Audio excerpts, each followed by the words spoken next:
Hello and welcome to the Leadership FM video podcast. I'm Stephen Sonsino. Over the next few episodes of Leadership FM, the Leadership Style podcast, I'm going to be sharing with you the 7 failings of really useless leaders. And I'll be sharing with you how you can actually inspire your team and boost the bottom line by stopping the 7 key things that demotivate your people. I guess in a sense I'm becoming the world's leading demotivational speaker. In the coming weeks and months, I'll also be organising some preview teleseminars that you can access for free right at your desk.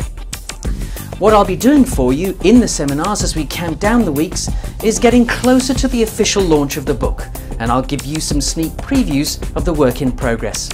You may even get to see some page proofs as we get closer down the line.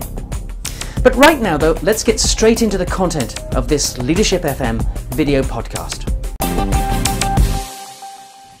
To some people, the 7 failings of really useless leaders may be blindingly obvious. But believe me, my research shows that there are thousands of managers every day who continue to demotivate their colleagues and subordinates, destroying bottom line value. They are uninspiring to say the least. So here is the first of the 7 failings of really useless leaders. Really useless leaders kill enthusiasm. I've discovered that uninspiring managers actively shut down the natural enthusiasm of their staff.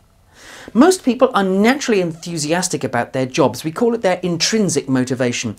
After all, it's what they've been trained to do. It's what their experience has cut them out for. But we kill that natural enthusiasm by interfering far too much in the nitty-gritty of their day-to-day workload. Don't do it like that, I hear people say. Do it like this. Why do we do this? Most of you know that for me, The Matrix is the second best leadership movie of all time. And for me, Morpheus, the senior executive role in the movie played by Lawrence Fishburne, is a great role model for senior executives. Find the best people, train the heck out of them, and let them get on with their jobs. Uninspiring managers, on the other hand, really useless leaders, hire good people, great people maybe, and then tell them exactly how to do their job. But our people are often more experienced, more recently qualified than we are. So why do we interfere so much? I believe what we're most worried about is actually only a question of leadership style, a question of how we think the work should get done.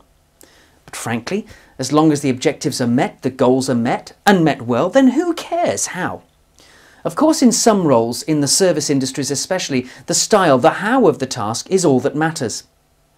But that doesn't mean that every little task needs to be micromanaged by us as the leaders of the business. Frankly, we've got to stop micromanagement in its tracks.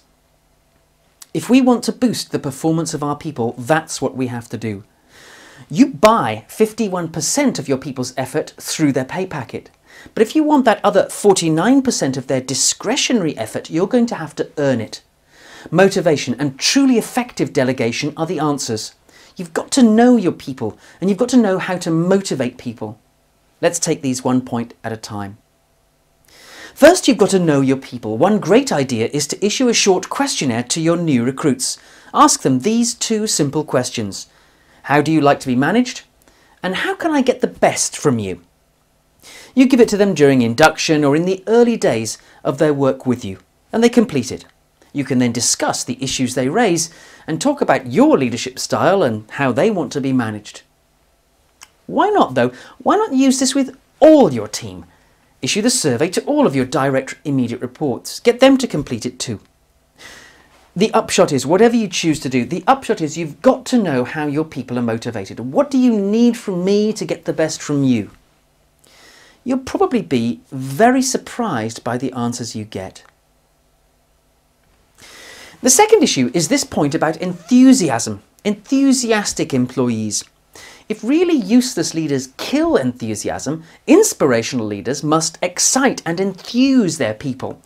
We know that enthusiastic workers, happy workers, are productive workers.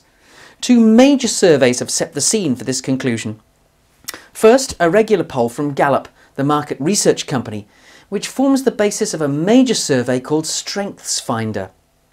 You can find out more about this by reading the work of Marcus Buckingham in Now discover your strengths. The full reference to that work is on our website at leadership.fm.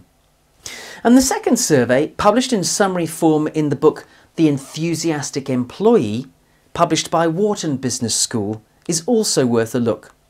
Briefly, the authors show that high morale companies outperform their direct competitors by 20% in the stock market. So if you need data, if you need numbers to back up your thinking on this issue, you do well to get this book, The Enthusiastic Employee. The full reference is on leadership.fm. For me, the conclusion is obvious. If really useless leaders kill enthusiasm, an inspirational leader must create enthusiasm. You must build a workplace where the climate, the atmosphere is one where people are willing and able to invest their best effort. You have to set the scene. You have to lead the way, because leadership is exciting other people to higher levels of performance. I'll say it again. Leadership is exciting other people to higher levels of performance. It's your job to deliver performance, but through others. It's your job to create the enthusiasm. You know this really. But do people know you as someone who can create enthusiasm in the workplace? Visit the website leadership.fm for all the Leadership FM podcasts and for free transcripts to the podcasts. You can also read about the series of preview teleseminars we're arranging for you for free before the book is published. Until we meet again, this is Stephen Sonsino signing off at Leadership FM. Here's to your leadership success.